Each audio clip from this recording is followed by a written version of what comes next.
Selamat pagi semua. Alhamdulillah, pada pagi hari ini kita ketemu lagi dalam pembelajaran Bahasa Indonesia. Kali ini, Ibu akan menjelaskan materi mengenai teks negosiasi. Oke semuanya, silakan dipersiapkan alat tulisnya. Jika ada yang dirasa penting, boleh dicatat. Dan jika ada yang dirasa kurang dipahami, boleh ditanyakan kepada Ibu atau kepada guru Bahasa Indonesianya masing-masing. Sebelum Ibu menjelaskan teks negosiasi itu apa, kali ini Ibu punya 3 pertanyaan buat kalian. Yang pertama, apakah ada yang pernah berbelanja selain di mall? Yang kedua, pernahkah minta uang jajan tambahan sama orang tua? Dan yang ketiga, apa perbedaan teks debat dengan teks negosiasi? Untuk jawaban yang pertama, Ibu rasa di sini ada ya yang pernah berbelanja selain di mall. Misalnya di pasar. Hal unik yang biasa kita jumpai ketika berbelanja di pasar adalah terjadinya proses tawar-menawar antara penjual dan pembeli. Untuk yang kedua, pernah minta uang jajan tambahan sama orang tua? Ibu rasa pernah juga. Nah, selain minta uang jajan tambahan, misalnya minta dibelikan handphone baru. Berarti di sana terjadi juga proses tawar-menawar antara anak dan orang tua. Jadi, negosiasi itu apa, Bu? Negosiasi adalah proses tawar-menawar antara kedua belah pihak. Boleh misalnya penjual dan pembeli, atau orang tua dan anak, atau negosiasi dalam dunia pekerjaan. Jika seperti itu, jelas ya, antara teks negosiasi dengan teks debat terdapat sebuah perbedaan atau isinya tidak sama. Teks debat biasanya siapa yang kuat, dia yang menang. Itu teks debat. Kalau teks negosiasi, tidak ada yang kalah dan tidak ada yang menang. Jadi, kesepakatan diambil dari kedua belah pihak. Tapi, perlu digarisbawahi, tidak dikatakan negosiasi jika tidak terdapat persetujuan. Nah, berarti negosiasi harus ada hasil akhirnya, yaitu persetujuan. Oke, paham ya?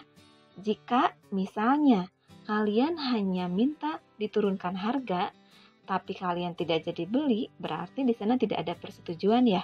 Berarti di sana tidak dikatakan sebuah negosiasi atau tidak dikatakan teks negosiasi. Oke, sudah paham ya pengertiannya? Kompetensi dasar, indikator, dan tujuan pembelajaran hari ini silakan kalian baca dan pahami.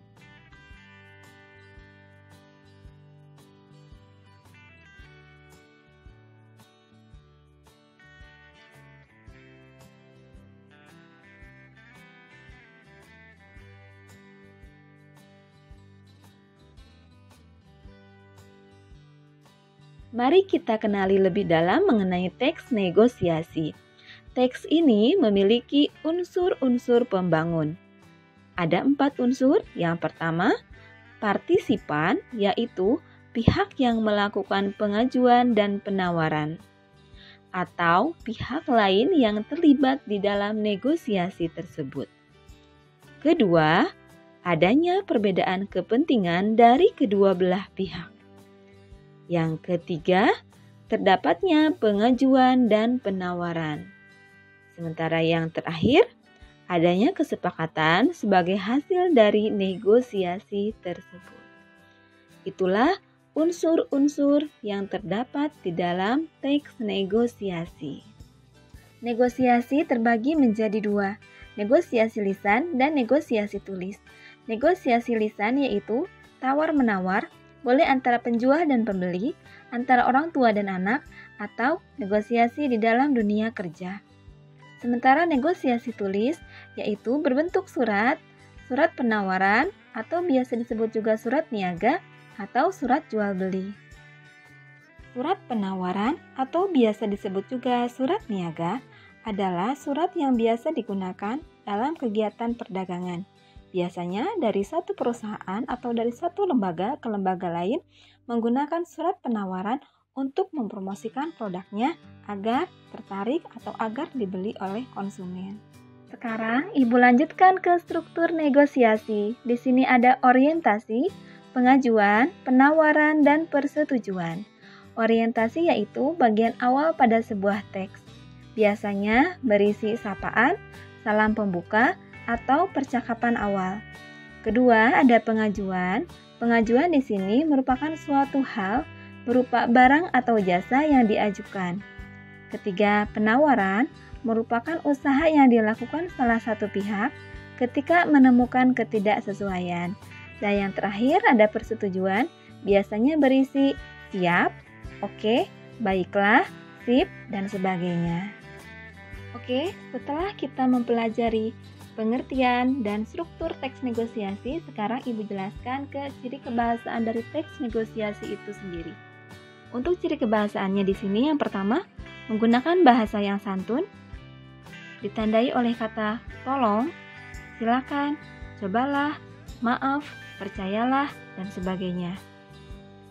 Yang kedua, terdapat ungkapan atau kalimat persuasif, yaitu bahasa yang membujuk atau merayu.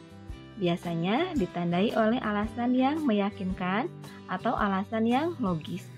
Contoh di sini, ayah doakan saja biar aku mudah meraih cita-cita. Yang ketiga, berisi pasangan tuturan. Contohnya, mengucapkan salam, pasangannya membalas salam. Bertanya, pasangannya menjawab atau tidak menjawab pertanyaan. Yang keempat, keputusan atau kesepakatan yang dihasilkan tidak merugikan dua belah pihak. Jadi dalam negosiasi di sini tidak ada pihak yang dirugikan. Yang selanjutnya, yang kelima, menggunakan pronomina. Pronomina yaitu kata ganti. Di sini ada saya, kata ganti orang pertama, boleh juga aku. Terus ada kami, kata ganti orang pertama, jamak. Terus ada kamu, kata ganti orang kedua. Ada Anda, kata ganti orang kedua. Ya.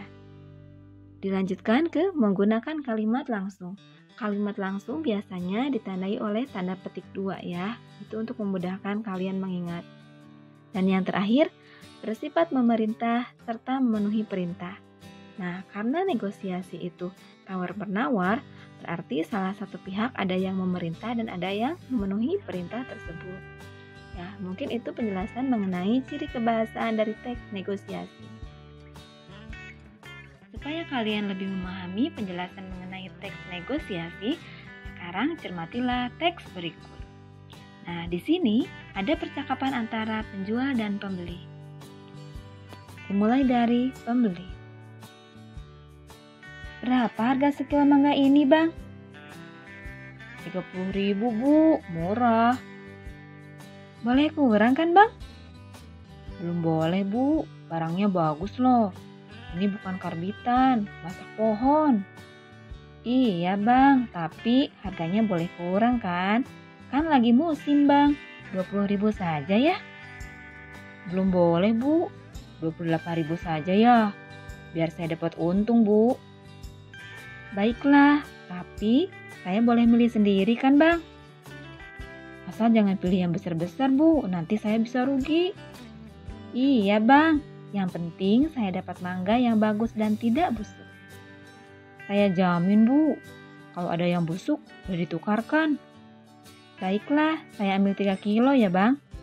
Akhirnya, penjual mempersilakan pembeli untuk memilih dan menimbang mangganya sendiri. Coba perhatikan analisis struktur dari teks negosiasi tersebut. Pertama di sini di bagian atas ada orientasi. Orientasi yaitu percakapan pembuka antara pembeli dan penjual. Contohnya, berapa harga sekilo mangga ini, Bang? 30.000, Bu, murah. Nah, ini kan percakapan awalnya. Kedua ada pengajuan. Boleh kurang kan, Bang? Di sini pembeli mengajukan harganya untuk turun. Terus ada penawaran lagi, belum boleh, Bu.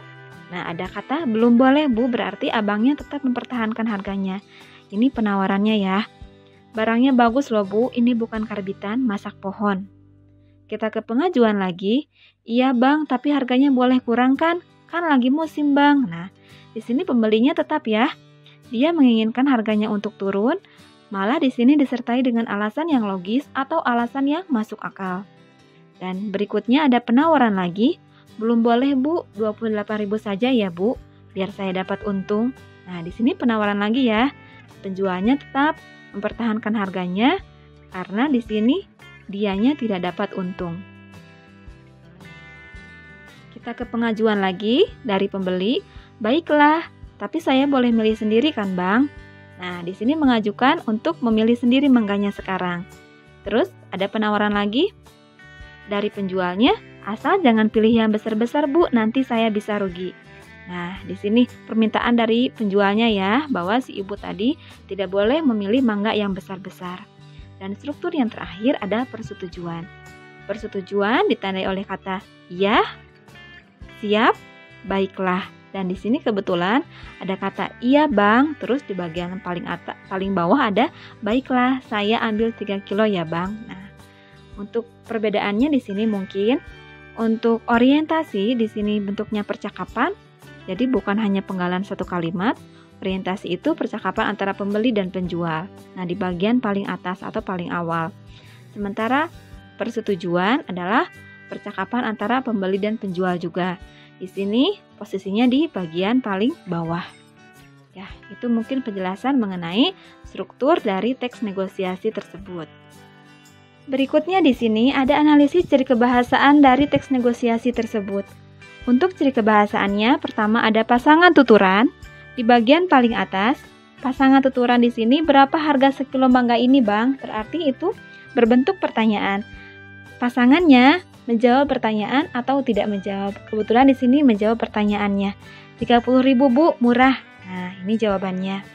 Yang kedua ada persuasif, yaitu kalimat yang membujuk atau kalimat yang merayu. Contohnya, iya Bang, tapi harganya boleh kurang kan? Kan lagi musim Bang, 20.000 saja ya.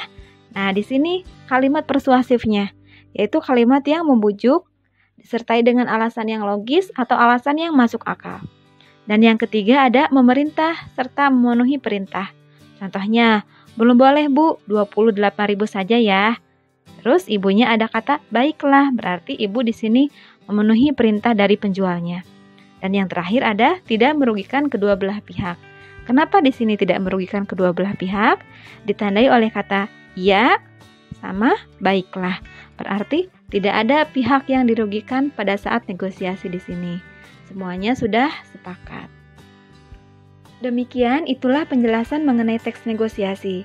Di bagian akhir sini, Ibu memiliki 3 pertanyaan buat kalian. Coba dikerjakan latihannya. Ibu rasa soalnya cukup mudah. Dikerjakan di buku bahasa Indonesianya atau di buku ulangannya. Jika ada materi yang belum dipahami, boleh ditanyakan kepada Ibu atau kepada guru bahasa Indonesianya masing-masing. Sekian, Assalamualaikum warahmatullahi wabarakatuh.